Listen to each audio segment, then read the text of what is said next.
Herkese salamlayıram değerli Meraç Media TV izləyiciləri. Bugün sizlərin görüşündə mən Aygün Mikevayam. Bugün sizlərlə bölüşmək istədiyim mövzu uşaqların öyrənmə və motivasiyası haqqındadır. Uşaqların öyrənmə motivasiyası onların akademik və şəxsi inkişafında əsas rol oynayan amillərdən biridir. Motivasiya uşaqlara bilik əldə etmək üçün ilham verir, onların öz qabiliyyətinə olan inamını artırır və gələcək uğurlarına zəmin yaradır. Lakin öyrənmə motivasiyasını artırmaq üçün bir çox faktorlara diqqət yetirmək lazımdır. Ailə, məktəb, cəmiyyət və müəllimlərin rolu bu məsələ üçün həlledici əhəmiyyət daşıyır. Motivasiyanın əsas növləri daxili motivasiya və xarici motivasiyadır. Daxili motivasiya uşağın öz maraqlarından və öyrənməyə olan sevgisindən irəli gəlir. Məsələn, bir uşaq maraqlı kitab oxuyarkən yeni biliklər əldə etməyə həvəslənə bilər. Xarici motivasiya isə xarici mükafat və ya təzyiq vasitəsilə yaranır. Buraya yüksək qiymətlər, valideynlərin tərifi və mükafatlar daxildir. Hər iki motivasiya növü vacib olsa da uşaqların daxili motivasiyasını inkişaf etdirmək daha önəmlidir. Çünki bu uzunmüddətli və davamlı öyrənmə üçün əsas yoldur. Və bu yolda ailənin təbii ki, çox böyük əhəmiyyəti var. Valideynlərin dəstəyi və diqqəti uşaqların motivasiyasını artıran və mühüm faktorlardan birisidir. Ailələr övladlarına təhsil vacibliyini izah etməli və onların öyrənməyə həvəsləndirməlidir.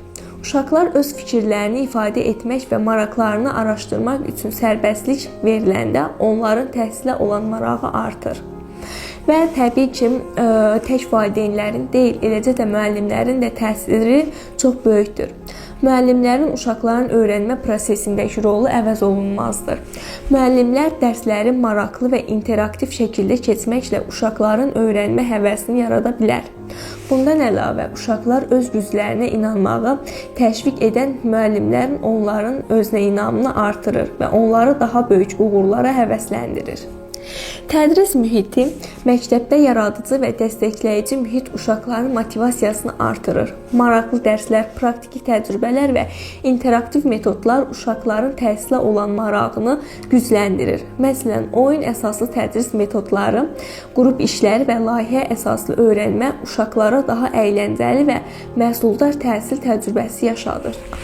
Uşaqların uğurlarını qeyd etmək və onları tərifləmək motivasiyanı artırır. Kiçik də olsa nailiyyətləri qeyd etməklə uşaqların öyrənməyə olan həvəsi artırıla bilər. Lakin bu proses balanslı olmalıdır ki, uşaqlar yalnız mükafat üçün çalışmamalıdır.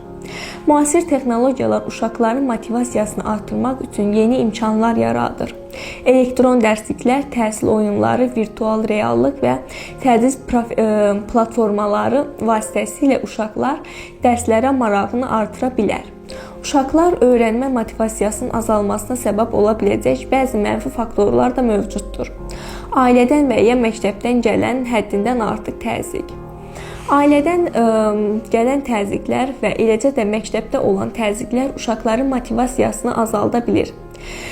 Tədris materiallarının maraqsız və monoton olması, uşaqların özlərinə inamının aşağı olması, məktəb mühitində mənfi rəftar və ya bullying halları. Və təbii ki, bu hallar uşaqların motivasiyasının tez vaxtda azalmasına səbəb olur. Və motivasiyanın artırmaq üçün bir çox yönlər vardır. Uşaqların öyrənmə prosesinə fəal şəkildə cəlb etmək üçün onların maraqlarına uyğun dərs planları hazırlamaq lazımdır. Onlara öyrənməyi sadəcə mükafat almaq üçün deyil, bilik əldə etmək üçün vacib olduğunu anlatmaq və onların özlərini ifadə etməsinə və fərdi bacarıqlarını inkişaf etdirilməsinə şərait yaratmaqdır.